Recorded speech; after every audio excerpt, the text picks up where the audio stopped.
चत्वारेमि वन्दामि नमं स्वामी।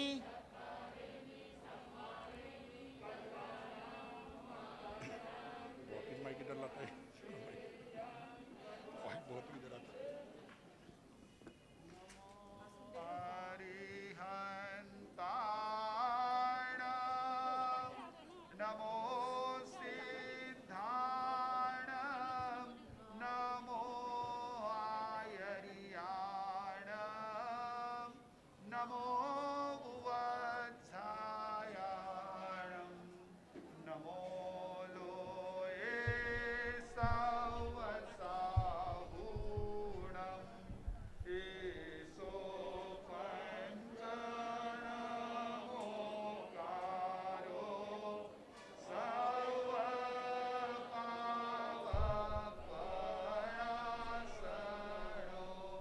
मङ्गलानं च सर्वेसिं पढमं हवै मङ्गलम्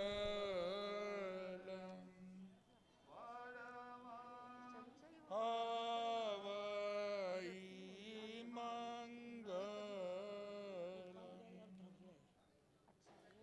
जय बोलो महावीर स्वामी की जय बोलो महावीर स्वामी की। घट घट के अंतर्यामी की।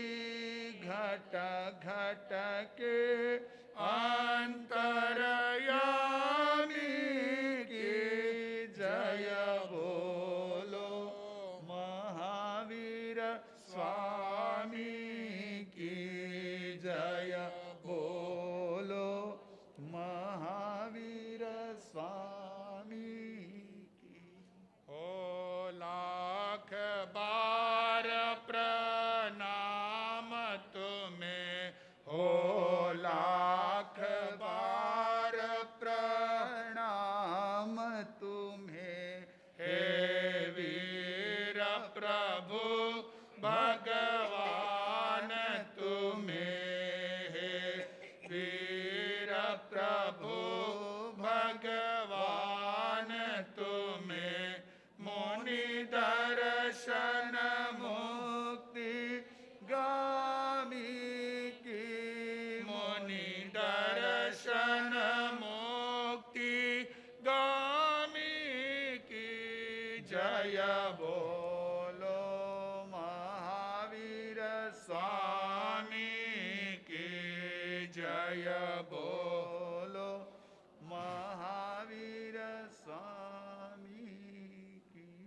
आज कवि कुलभूषण दक्षिण देशोद्धारक पूज्यपाद श्री तिलोक ऋषि जी महाराज साहब की पुण्यतिथि।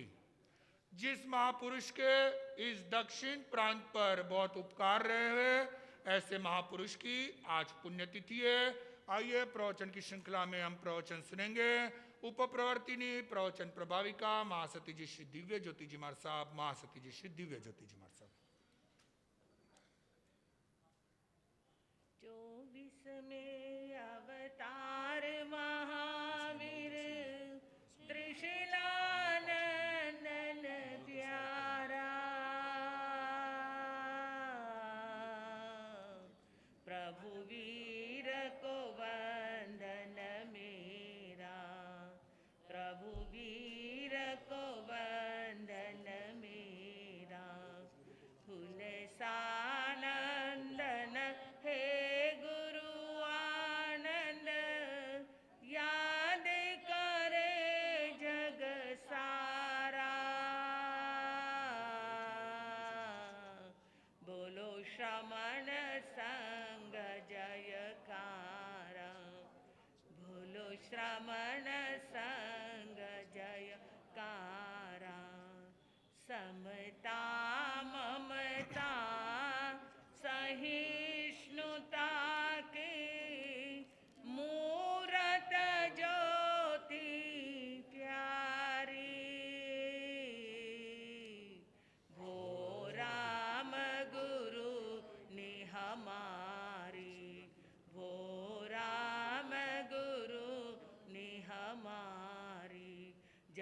साधु साधवी श्रावक श्राविका तीरथ है जो न्यारा, तीरथ को वंदन मेरा, तीरथ को वंदन मेरा। अनंत ज्ञानी विश्ववंदनीय शासन शिरोमणि श्रमण भगवान महावीर स्वामी के शासन काल की सदाकाल जय हो। परमात्मा स्वरूप इस कलिकाल के भगवत रूप जिन्होंने हर प्राणी मात्र को ज्ञान का अमृत बांटा, ऐसे परमोपकारी पूज्य गुरुदेव आचार्य भगवान की पावन स्मृति में मेरी अनंतानंत उपकारिणी संसार सागर से मेरे जीवन नैया तिराने वाली पूज्य गुरु माता श्री के पावन स्मृति में कोटि कोटि वंदन। अत्र विराजित श्रमण गगन के जगमगाते दैदीप्यमान नक्षत्र प्रज्ञा महर्षि आगम रत्नाकर, जिनके ज्ञान के सानी कोई बेजोड़ नहीं है, ऐसे ज्ञान की अमृत वर्षा सभी में करने वाले युवाओं के प्रेरणा स्रोत, हमारे पथ प्रदर्शक, हमारे भाग्य विधाता, हमारे भावी आचार्य युवाचार्य भगवान के चरणों में महाराष्ट्र प्रवर्तक आनंद कुल कमल दिवाकर सरलता की प्रतिमूर्ति पूज्य प्रवर्तक गुरुदेव श्री के स्पष्ट वक्ता ऐसे पूज्य कांतिमुनि जी महाराज साहब, हितमित भाषी पूज्य हितेंद्र श्री जी महाराज साहब, संस्कार दिवाकर आलोक ऋषि जी महाराज साहब के चरणों में कोटि कोटि वंदन। विराजित साध्वी बहनों का हार्दिक हार्दिक अभिनंदन। धर्म श्रद्धालु भाइयों माताओं एवं बहनों, आज हमारे परदादा गुरु पूज्यपाद श्री तिलोक ऋषि जी महाराज साहब का पुण्य स्मरण दिन। उन पावन पवित्र महान विभूति के जीवन के बारे में आप हमारे गुरु भगवंतों से सुनोगे, लेकिन उन पवित्र पावन चरणों में पूरे राम ग्रुप की तरफ से मैं श्रद्धा सुमन समर्पित करती हूँ।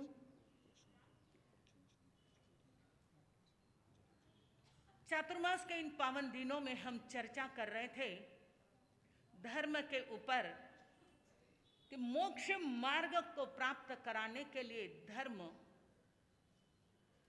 हमारे लिए सहायक है। धर्म का आचरण, धर्म को जीवन में उतार करके हम मोक्ष की ओर बढ़ सकते हैं। उस मोक्ष प्राप्ति के 4 साधन परमात्मा ने कहे हैं: दान, शील, तप और भाव।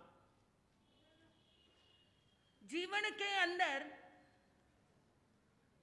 दान का बड़ा महत्व है और आप लोग दान के विषय में अच्छी तरह से बहुत वर्षों से सुनते आ रहे हो, समझते आ रहे हो और पढ़ते भी हो और स्वाध्याय भी हो, तो महत्व को तो आप जानते ही हो कि सम्यक तो प्राप्ति के लिए दान यह मूल बीज है। याद है आपको? ध्यान ही होगा आपको कि परमात्मा प्रभु महावीर ने नैसार के भाव में मुनि को एक रास्ता दिखा करके और दान दे करके, बड़ा कथानक है, वो कहना का समय इतना नहीं है क्योंकि हमें हमारे पूज्यपाद तिलोक ऋषि जी महाराज साहब के जीवन के बारे में भी सुनना है, तो समय नहीं है। लेकिन इतना आपके स्मृति पटल पर जरूर उभर कर आएगा कि परमात्मा प्रभु महावीर ने नैसार के भाव में सम्यक्त को प्राप्त किया था दान के ही द्वारा, और दान की परंपरा परमात्मा प्रथम तीर्थंकर भगवान ऋषभदेव से चली आ रही है। तो दान का जीवन के अंदर बड़ा भारी महत्व है। जिसके जीवन में दान नहीं वो कौन है? वो देव नहीं दानव है। और जिसके जीवन के अंदर देने की भावना है वो कौन है? देव है। तो हमें देव से, आत्मा से परमात्मा बनने का, मोक्ष की मंजिल को प्राप्त कराने वाला एकमात्र हमारे जीवन के अंदर यदि सुलभ साध्य साधन, सरलता का जो साधन है वो दान है। क्योंकि दान देना हमारे हाथ की बात है। जो कमाया, जो हमारे पास में है, उसमें से हम कुछ न कुछ दान के अंदर लगा दें। 12वां अतिथि समविभाग व्रत जो श्रावकों के लिए कहा गया है, ये सबसे बड़ा 12वां व्रत है। उसको जीवन के अंदर जरूर समझना चाहिए, चिंतन करना चाहिए। दान के लिए एक छोटी सी मुझे रूपक याद आ गया है कहते हुए कि व्यक्ति को देने की भावना कैसे उत्पन्न करनी चाहिए और किस प्रकार अपना दान देना चाहिए। एक बार की जिक्र है कि ब्रह्मा जी ने अपनी सभा के अंदर बैठे थे, सारे देवगण बैठे थे। उन देवगणों के सामने एक बात रखी उन्होंने कि मेरी बहुत इच्छा हो रही है कि कल सब आप लोगों को सबको मैं भोजन के लिए बुलाऊं। देवता खुश हो जाते हैं। जब ब्रह्मा जी स्वयं बुलाए तो कौन खुश नहीं होगा। सभी भोजन के लिए तैयार हो चुके हैं। एक रूपक है हमें समझने के लिए कि हमारी भावनाएं कैसे होनी चाहिए देने के प्रति। तो ब्रह्मा जी ने निमंत्रण दिया सबको कि कल क्या करना, भोजन के लिए मेरे यहाँ पर पहुंचना है। यदि यहाँ पर हमारे युवाचार्य भगवान, प्रवर्तक भगवान आपको निमंत्रण दे दे कि आपको तपस्या के लिए यहाँ पर पहुंचना है और तपस्या करना है, आप जानते हो, क्योंकि पूज्य गुरुदेव आचार्य भगवान जिनकी अनन्य कृपा हम सबके ऊपर है, संघ समाज सबके ऊपर है, जिन्होंने अपने जीवन के अंदर दिया ही दिया है। ऐसे हमारे आचार्य भगवंत आनंद ऋषि जी महाराज साहब की क्या आ रही है अभी, याद है सभी को, जन्म जयंती सावन सुदी एकम हम मना रहे हैं उसको 30 जुलाई से लेके 7 अगस्त तक। तो हमारे इन भगवंतों ने आपसे क्या मांगा है, क्या मांगा, याद है किसी को? हाँ, सब जान रहे हैं, याद है सबको? आगे वाले बोल रहे हैं, पीछे वाले को याद है कि आपके सामने नवाई मांगी और नवाई के लिए आपके एक बुक भी आ गई कि उसके अंदर आपका नाम लिखो, लेकिन अभी तक हमारे पास में भी एक भी नाम नहीं आया। तो क्या बेंगलोर वासी इतने कच्चे हो आप तपस्या के मामले में? मुझे पता नहीं था। मैं तो समझती हूँ कि इस स्थान के ऊपर गुरु गणेश की कृपा है, जो कि महान तपस्वी थे, और आप तपस्या के मामले में पीछे हो। जिसको भी बोलो नाम लिखो, बोलते हैं आज नहीं मार साहब हम कर लेंगे, हम कर लेंगे। अरे नाम लिखो, जब तक आप नाम नहीं लिखोगे तब तक पता ही नहीं चल रहा है कि आप करोगे या नहीं, और आपको भी विश्वास नहीं होगा कि हम कर पाएंगे या नहीं। एक बार विश्वास, अभी 2-3 दिन पहले संकल्प के ऊपर प्रवचन दिया था युवाचार्य भगवान ने, कितना याद है आपको कि संकल्प होना चाहिए व्यक्ति का कि नहीं हमें करना ही है। उन महान पुरुषों के चरणों में उनके गुणों को गान तो हम करते हैं, लेकिन उन्होंने अपने जीवन के अंदर क्या किया, कैसे उन्होंने तपमय अपना जीवन बनाया। यदि उन महान पुरुषों के प्रति हमारी श्रद्धा है, भक्ति है, तो हम नवाई क्या मांस कमन के भेंट चढ़ा सकते हैं। लेकिन कितनी छोटी मांग रखी कि नवाई 9 उपवास की, और इतने बड़े बेंगलोर में 9 उपवास की कमी। मैं तो कार्यकर्ताओं से कहूंगी कि जबरदस्ती जाकर के सबके नाम लिख करके लाओ। यदि गुरु भक्ति होगी, श्रद्धा होगी, तो जरूर आप लोग लिखोगे जिन महान तपस्वी का आशीर्वाद है, और तपस्या में आप कच्चे रह जाओ, ऐसा नहीं हो सकता है। तो ध्यान रखना, नवाई के लिए तो उस ब्रह्मा जी ने आमंत्रित किया कि आपको क्या करने आना है, भोजन करने आना है। बड़े सभी खुश हो गए, प्रसन्न हो गए कि अरे ब्रह्मा जी ने बुलाया। सब देवतागण दूसरे दिन तैयारी करी और फटाफट कहाँ पहुंचे, ब्रह्मा जी के पास में, ब्रह्मा जी के उस दरबार के अंदर पहुंचे। और ब्रह्मा जी ने आने वाले देवों का बड़ी आओ भगत, बड़ी ही उनका अभिनंदन किया, सबको अपने अपने स्थान पर बिठा दिया, पंक्ति बिछा बैठ गई है भोजन करने के लिए। आज तो क्या है, डाइनिंग टेबल है ना, लेकिन पहले डाइनिंग टेबल थी नहीं, बिल्कुल थाली चटाई लगती थी, थालियां लगती थी, और जितना चाहिए उतना। आज तो वेस्टेज जाता है कितना ही भोजन, बुफे बोलते हो, बुफे के अंदर कितना ही भोजन वेस्टेज जाता है, चखने के लिए लेते और ऐसा ही डाल देते। अन्न का दुरुपयोग नहीं होना चाहिए। तो ब्रह्मा जी ने सबको बैठा दिया वहां पर, और बिठाने के बाद में सबके सामने पाटे लगा दिए गए, क्योंकि राजस्थानी पद्धत तो यही है ना, पाटा लगाते हैं, चौकी लगाते हैं, उसके ऊपर थाली रखी जाती है, लेकिन आज इतना समय नहीं है। तो ब्रह्मा जी ने सबके सामने पाटियां लगाया, उसके ऊपर थाली रख दी। थाली रखने के बाद में अपने सेवक देवताओं को कहा कि चलो भोजन लगाओ। सबके थालियों के अंदर भोजन परोसा गया। परोसने के बाद ब्रह्मा जी ने कहा कि जब तक मैं आज्ञा नहीं दूं तब तक तुम भोजन मत करना। सभी चुपचाप बैठे हैं, पता नहीं ब्रह्मा जी क्या आदेश देंगे, क्या कहेंगे, कब कहेंगे, सब इंतजार कर रहे हैं। ब्रह्मा जी ने देखा सारे देवगण बड़े आराम से बैठे और प्रतीक्षा कर रहे हैं कि क्या हमें आदेश मिलेगा, सब सुनने के लिए लालायित। और बस ब्रह्मा जी ने कहा कि देखो मैंने भोजन आप लोगों को परोस दिया है, आपको खाना ही है, लेकिन क्या करना, जब तुम कोर लो तो तुम्हारा हाथ कोहनी से नहीं मुड़े। अपन कोर लेते हैं थाली में से तो हाथ मुड़ता है हमारा कोहनी से, लेकिन ब्रह्मा जी ने आदेश दिया कि कोहनी से हाथ ये मुड़ना नहीं चाहिए, कोहनी नहीं मुड़नी चाहिए, इस प्रकार आपको भोजन करना है। अब वो बेचारे चक्कर में पड़ गए कि अब क्या करें, कैसे करें।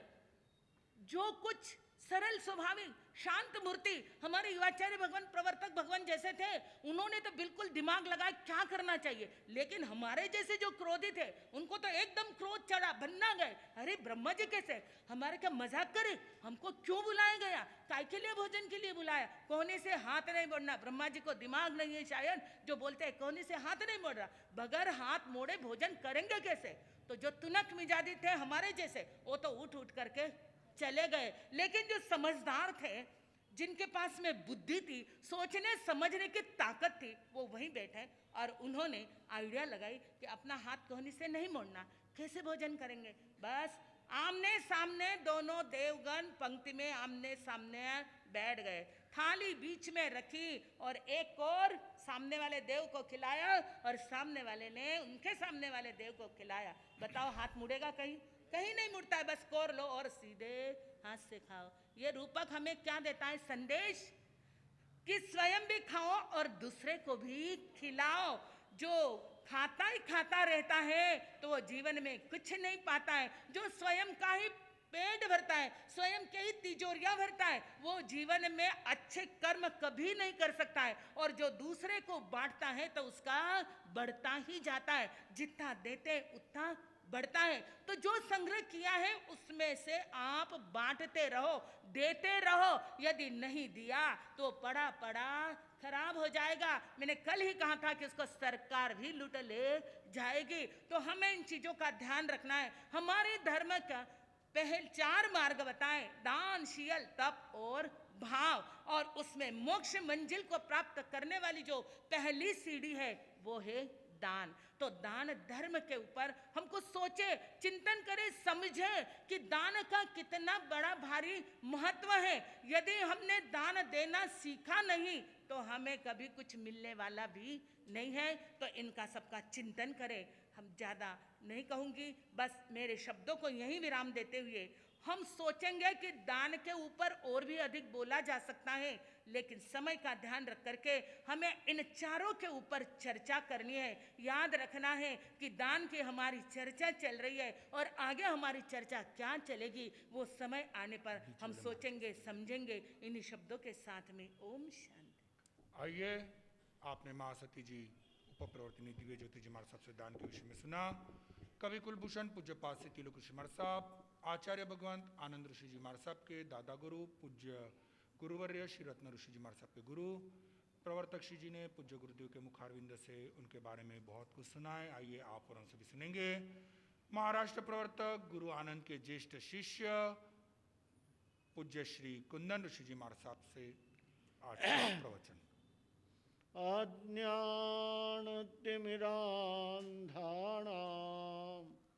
ज्ञानाञ्जनशलाकया चक्षुरुन्मीलितं येन तस्मै श्रीगुरवे नमः। तस्मै श्रीगुरवे नमः। परम श्रद्धेय महामहिम गुरुदेव के चरणों में वंदन। वर्तमान आचार्य डॉक्टर शिवमुनि जी महाराज साहब, युवाचार्य श्री जी, संत वृंद, विदुषी महासती वृंद, धर्म प्रेमी भाइयों, माता और बहनों, अभी अभी आप सुन रहे थे कि हमारे दादा गुरु पूज्यपाद श्री तिलोक ऋषि जी महाराज साहब, कवि कुलभूषण तिलोक ऋषि जी महाराज साहब, जिनका एक आदर्श जीवन, और उस आदर्श जीवन से हमें बहुत कुछ प्रेरणा मिलती है। इसीलिए महापुरुषों का जीवन हमें पढ़ना भी चाहिए, सुनना भी चाहिए। आप जानते ही है, प्रतिदिन प्रति पल कितने ही आदमी जन्म को आते हैं, चले जाते हैं। क्या उनको हम स्मरण नहीं करते? स्मरण उसी व्यक्ति को करते हैं जिनका हमारे पर बहुत बड़ा ऋण है, उपकार है। उनके जीवन को हमारे लिए एक आदर्श बना करके गए हैं। ऐसे महापुरुषों का ही जीवन हम देखते हैं। तो मैं बता रहा था, पूज्यपाद श्री तिलोक ऋषि जी महासाब, जिनका जन्म रतलाम में हुआ था।